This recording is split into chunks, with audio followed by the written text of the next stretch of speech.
Hi friends, welcome back to my channel. അപ്പോൾ ഇന്നൊരു recipe video ആയിട്ടാണ് വന്നിട്ടുള്ളത്. അപ്പോൾ നേന്ത്രപ്പഴം വെച്ചിട്ടുള്ള ഒരു അടിപൊളി റെസിപ്പിയാണ് ഞാൻ ഇപ്പോൾ ഉണ്ടാക്കാൻ പോകുന്നത്. അപ്പോൾ അതിനായിട്ട് പാൻ ചൂടാക്കി അതിലേക്ക് 2 ടേബിൾ സ്പൂൺ ഗീ ചേർത്ത് കൊടുക്കുക. പിന്നെ അതിലേക്ക് നമ്മൾ മുറിച്ച് മാറ്റി വെച്ച നേന്ത്രപ്പഴം ഇട്ട് കൊടുക്കുക.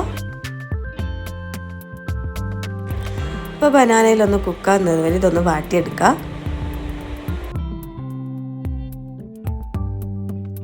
പിന്നെ കുറച്ചൊന്ന് വാടിയ ശേഷം അതിലേക്ക് തേങ്ങ ചിരവിതിട്ട് കൊടുക്കുക.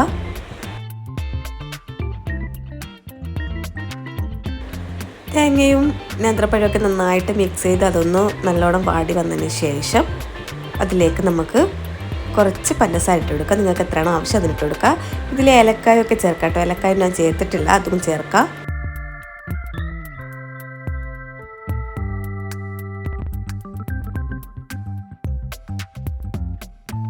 അപ്പോൾ നമ്മുടെ ഫില്ലിംഗ് ഇപ്പോൾ റെഡി ആയിട്ടുണ്ട്. ഇനി നമുക്കിത് മാറ്റി വെക്കാം.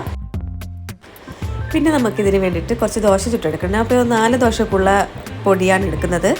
അപ്പോൾ കുറച്ച് മൈദപ്പൊടി എടുത്ത് അതിലേക്ക് ആവശ്യത്തിന് ഉപ്പിട്ട് കൊടുക്കുക. പിന്നെ ഇതിലേക്ക് ആവശ്യമായ വെള്ളം ഒഴിച്ച് കൊടുക്കുക. കട്ടയൊന്നുമില്ലാതെ അടിച്ചെടുക്കുക. ഇതുപോലെ വിസ്ക് ഉണ്ടെങ്കിൽ വിസ്ക് വെച്ച് അടിക്കുക, അല്ലെങ്കിൽ മിക്സിയിലിട്ട് അടിക്കുക.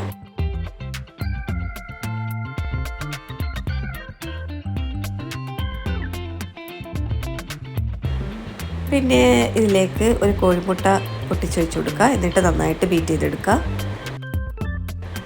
അപ്പോൾ നമ്മുടെ ദോശയ്ക്കുള്ള മിക്സ് ഇവിടെ റെഡി ആയിട്ടുണ്ട്. ഇനി നമുക്ക് ഓരോ ദോശയായിട്ട് ചുട്ടെടുക്കാം.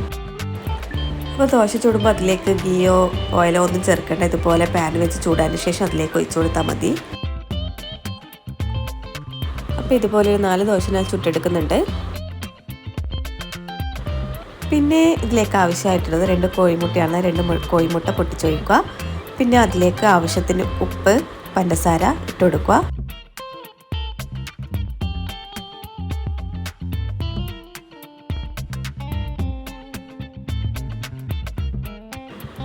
എന്നിട്ട് നന്നായിട്ട് ബീറ്റ് ചെയ്ത് കൊടുക്കുക. പിന്നെ ഇതിലേക്ക് കുറച്ച് പാൽ ആഡ് ചെയ്ത് കൊടുക്കുക. എന്നിട്ട് വീണ്ടും നന്നായിട്ട് ബീറ്റ് ചെയ്ത് കൊടുക്കുക.